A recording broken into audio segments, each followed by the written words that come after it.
What's up, friggin' world? Welcome back to another Stay Fresh production.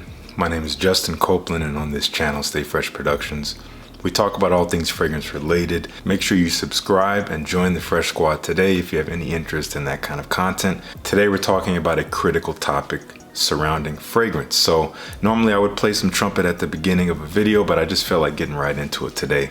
So I got 3 things that you should know as a fragrance lover in this community. These 3 things I think are vital to the fruitfulness of your journey, to fulfillment in your journey, and making sure that you are seeking what you love no matter what is going on around you. So let's dive into this. The first thing we need to discuss is subjectivity of taste. That might sound self-explanatory. It is, and it might go without saying that, yeah, as human beings, even outside of fragrances, we have differences in taste, different things that move us, different things that we don't like.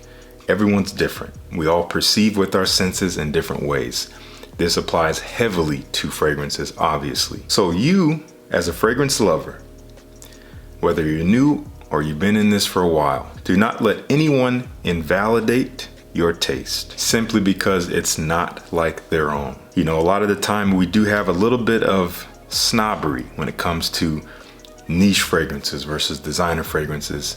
You know, we draw these dividing lines in terms of how much can you afford, what type of fragrance can you buy. It kind of becomes a classist structure in a way. So do not let anyone discourage you based on what you like, because what matters is that you know what you like. And on the other side of this, don't dissuade people from liking what they like just because you don't like it.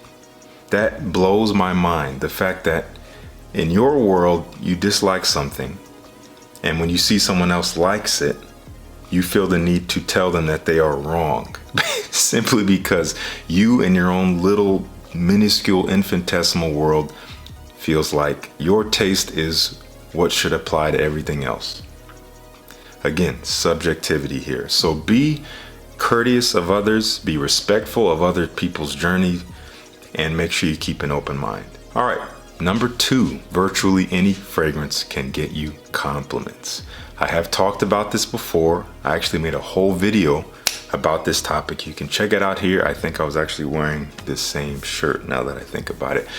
I don't know if a lot of you saw that video, but I don't like to toot my own horn in any way, but I put a lot into that video, and I think it had some very succinct and poignant information that is crucial to being a fragrance lover when it comes to compliments.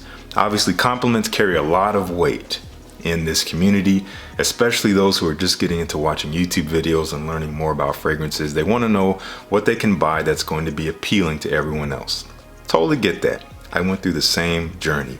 But here's the thing to keep in mind. Yet again, subjectivity plays a role here. What gets someone else compliments may not get you compliments. There's a lot of factors that go into receiving compliments from a fragrance. I discuss them in that video. I recommend you check out the video if you want more details. But what I can say right now is that anyone who says this fragrance gets me compliments, take that with a grain of salt. Simple as that. And number 3, this is a little bit less serious, but I still wanted to address it, and it is something I do talk about quite a bit. This comes down to giving a final judgment to a fragrance based on how it smells from your hand.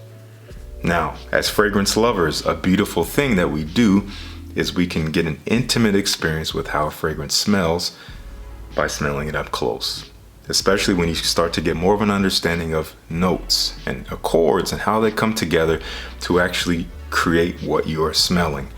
But ironically enough, this very analytical nature of smelling and experience of fragrance does not give you an accurate depiction of what it's like to actually wear that fragrance. You gotta wear it on the body. I always say this, full wearing.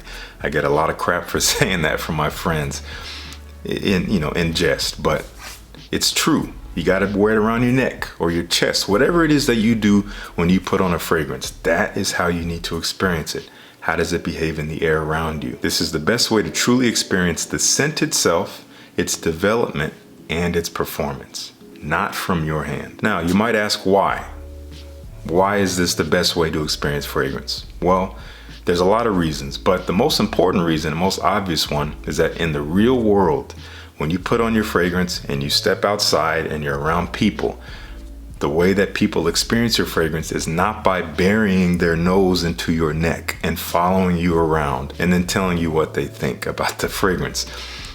We just don't live in that kind of reality. If you do, let me know down in the comments. I want to know where that is. That seems like a very interesting existence. But that's just not how we do it here. People around you smell your fragrance in the air. So thus, you need to make sure you judge it in the same way. Now, I'm not trying to invalidate testing a fragrance on a hand. Again, we like to do it because it's an intimate way to get to know a fragrance a little bit more analytically, and you get more of the scent itself when you smell it up close. You don't get all of the notes in the air, but again, that's how you're gonna wear it out into the world. No one's gonna smell every single note in a fragrance. So don't make this the final call. This is a great initial testing, but you gotta wear it out, or at least wear it in the house, but on your body. That's all I'm saying. So that's all I wanted to talk about. I didn't want to waste too much of your time. I would love to know your thoughts. I know some of you will agree with these ideas. Some of you will disagree with these ideas. My purpose of this kind of video is to create a discussion. This is an open panel. So that open panel being the comment section down below. Leave me a comment, type however you want to type, and let me know what you think of either all of these points or one of them that sticks out to you, or two of them. Any combination doesn't matter. I want to leave it open to you. Let's talk about it. These are the kind of discussions that I think have a little bit more depth when it comes to fragrances, rather than just what smells good, what gets you compliments. We can dive deeper, pick some layers away. Let's talk about the why. Let's talk about what comprises all of this stuff that we care about. Anyway, if you haven't joined the Fresh Squad, again, simple as clicking that subscribe button. Would love to have you as a part of the squad here on YouTube. If you like this video, please hit that like button. It means so much, and it really does help with my visibility across YouTube.